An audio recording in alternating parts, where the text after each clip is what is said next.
चंद्रपूर जिल्ह्यातील ताडोबा अंधारी व्याघ्र प्रकल्प महाराष्ट्रातच नव्हे तर देश विदेशात टायगर कॅपिटल म्हणून जगप्रसिद्ध आहे। याच व्याघ्र प्रकल्पातील बफर झोन परिसरात ग्रामस्थांनी अनुभवला 2 तुल्यबळ वाघांचा रक्तरंजित थरार। आपण 2 वाघांची झुंज ऐकली आहे, परंतु ती झुंज प्रत्यक्ष बघण्याचे भाग्य फार कमी लोकांच्या नशिबी असते। मात्र हा थरार, ही झुंज प्रत्यक्ष पाहण्याचे भाग्य चिमूर तालुक्यातील वाहनगाव शेतशिवारातील ग्रामस्थांना लाभले। घटना आहे चिमूर तालुक्यातील वाहनगावचे शेतकरी सुभाष दोडके यांच्या शेतातली। दुपारच्या सुमारास बजरंग या टोपण नावाने ओळखल्या जाणाऱ्या वाघाला छोटा मटका या नावाने प्रसिद्ध असलेल्या वाघाने ठार केले। यात छोटा मटका हा वाघ सुद्धा गंभीर जखमी झालाय। थोडक्यात असे की छोटा मटका नावाच्या वाघाने एका बैलाची शिकार केल्यानंतर त्या शिकारीवर बजरंग नावाच्या वाघाने ताव मारण्याचा प्रयत्न केला असता दोन्ही वाघात शिकारीवरून रक्तरंजित झुंज झाली।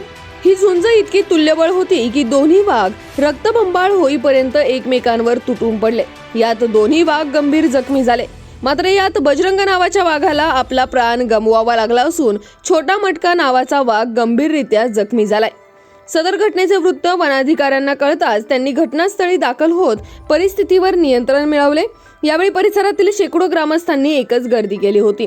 यावेळी वनपरिक्षेत्र अधिकारी किरण धानकुटे यांनी आपली प्रतिक्रिया व्यक्त करत गंभीररित्या जखमी झालेल्या वाघाचा शोध घेऊन त्याच्यावर उपचार करणे गरजेचे आहे। यासाठी वनाधिकारी, STPF, PRT चमूत तसेच वनमजूर आदी पायी गस्त घालणार असून ट्रॅप कॅमेराद्वारे जखमी वाघाचा शोध घेतला जाणार आहे असे म्हटलंय।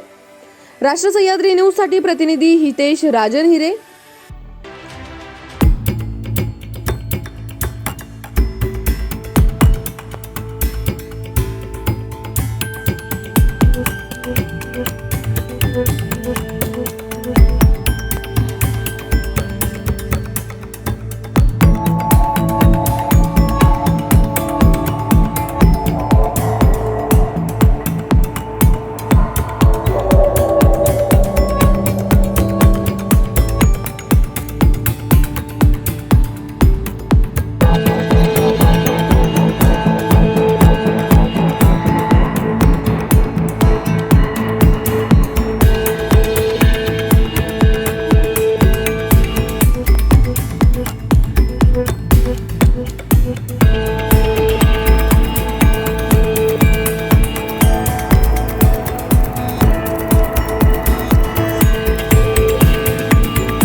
प्रतिनिधी हितेश राजन हिरे, वरोरा, चंद्रपूर।